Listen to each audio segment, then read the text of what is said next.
How to use Canva to create logos, thumbnails, and social media posts. Hey guys, in this video, I'm going to show you how you can use Canva to create logos, thumbnails, and social media posts, and even if you have zero design skills. So make sure to stick with me till the end. Let's get into it. All right, first up, logos.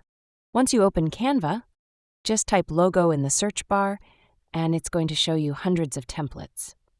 Choose a style that fits your brand or vibe. Once you choose a template, you can customize literally everything. Change the text, colors, icons, or even upload your own graphics. Once you're happy with it, just hit download. Now let's move on to YouTube thumbnails. Thumbnails are what get clicks, so you want them to pop.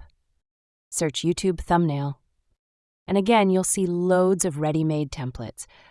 Pick one, and now it's time to make it yours. Upload your image, drag it in, add bold text, maybe some shapes or gradients, and boom, it looks professional. You can even use Canva's built-in background remover if you're on Pro to cut yourself out from any photo. Now let's talk social media posts. Canva makes this part ridiculously easy.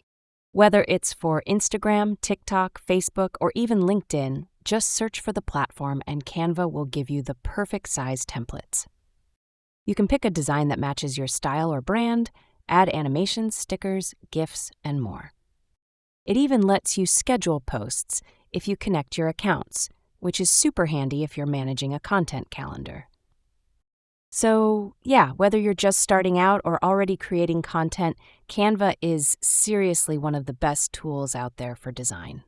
And that's how you can use Canva to create logos, thumbnails, and posts. If you found this video helpful, don't forget to like and subscribe for more tech tips.